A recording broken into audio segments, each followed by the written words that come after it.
मानसिक दुर्बलता एक ऐसा डिसऑर्डर है जिसका पूर्ण रूप से उपचार संभव नहीं है। फिर भी मनोवैज्ञानिकों ने इसके उपचार संबंधित कुछ आधुनिक तरीकों का आविष्कार किया है, जिससे कुछ हद तक इनका उपचार संभव हो पाता है। आगे हम उन उपायों के बारे में बात करेंगे। Educating the parents. मानसिक रूप से दुर्बल बच्चों के ट्रीटमेंट में सबसे पहला कदम उसके माता पिता को यह स्वीकार कराना होता है कि उनके बच्चे मानसिक रूप से कमजोर या दुर्बल हैं, जिनकी उचित देखरेख और सहायता आवश्यक है। ज्यादातर देखा जाता है कि ऐसे बालकों के माता पिता ये मानने के लिए तैयार ही नहीं होते कि उनके बच्चे मानसिक रूप से कमजोर हैं, और यदि मानते भी हैं तो काफी देर करके।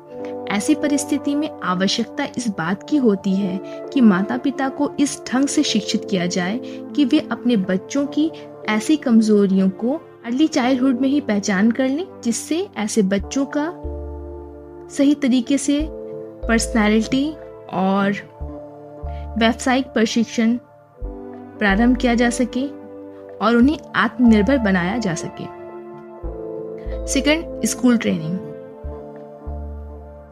मानसिक रूप से दुर्बल बच्चों को, विशेषकर उन बच्चों को जिनकी मानसिक दुर्बलता सिंपल है, स्कूल भेजकर इस ढंग से एजुकेटेड किया जा सकता है कि वे अपने वोकेशनल स्किल को डेवलप कर सके और काम चलाऊ ढंग से अपनी ज़रूरतों को खुद पूरा कर सके और खुद आत्मनिर्भर बन सके। स्पेशल क्लास में चूंकि सभी मानसिक रूप से दुर्बल बच्चे ही रहते हैं, तो उन्हें अन्य नॉर्मल बच्चों के साथ कंपटीशन नहीं करना पड़ता है। इससे वो अपनी असफलता पर सामान्य बच्चों द्वारा हंसी उड़ाए जाने और दूसरी तरह की बिहेवियर से वो बचे रहते हैं, और जिसका रिजल्ट ये होता है कि उनमें हीनता की भावना विकसित नहीं होती है। स्पेशल क्लासेस में विशेष रूप से तैयार किए गए सिलेबस को पढ़ाना आसान होता है और इनमें मोटर कोऑर्डिनेशन, भाषा और पर्सनैलिटी ट्रेट्स के विकास पर ज़्यादा बल डाला जाता है और इन बच्चों को ज़्यादा से ज़्यादा लाभान्वित किया जाता है। मानसिक रूप से दुर्बल बच्चों को शिक्षक के विशेष ध्यान की ज़रूरत होती है, जो स्पेशल क्लास में ही संभव है। Home training. मानसिक रूप से दुर्बल बच्चों का घरेलू प्रशिक्षण भी उनके उपचार में एक महत्वपूर्ण भूमिका निभाता है।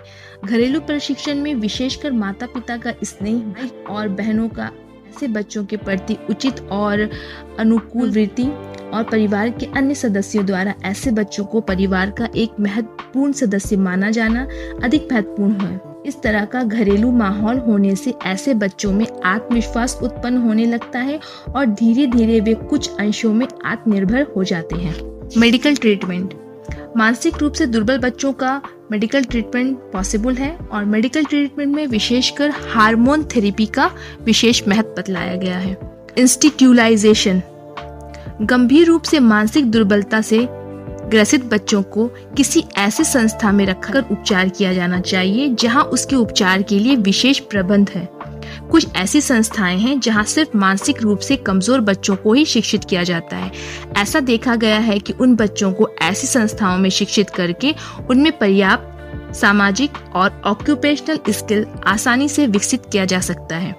Applied behaviour analysis. ये टेक्निक ऑपरेंट लर्निंग के नियम पर आधारित है और इसका उपयोग साधारण और गंभीर दोनों तरह के मानसिक रूप से दुर्बल बच्चों के उपचार में किया जाता है। बिहेवियर एनालिसिस टेक्निक में एक विशेष ऑपरेंट टीचिंग प्रोसेस का उपयोग किया जाता है, जिसमें कौशलों को कई छोटे छोटे यानी कि स्मॉल यूनिट्स में बांट दिया जाता है। जैसे यदि किसी ऐसे बच्चे को वर्णमाला लिखना सिखलाया जाता है, तो इस कार्य को कई छोटे छोटे अंशों में कलम या पेंसिल को पकड़ना, उसे कॉपी पर लिखने के ख्याल से ले जाना, एक समय में एक वर्ण को सामने रखना आदि में बांटकर संपन्न किया जाता है। आपने देखा कि उस बालक को, उस व्यक्ति को इस लायक बना दिया जाता है कि वो अपने काम अपने आप कर सके और उसके अंदर एक ऑक्यूपेशनल स्किल को डेवलप किया जा सकता है ताकि वो किसी के ऊपर डिपेंड ना करे। आई होप कि आपको इस वीडियो से कुछ हेल्प मिला हो।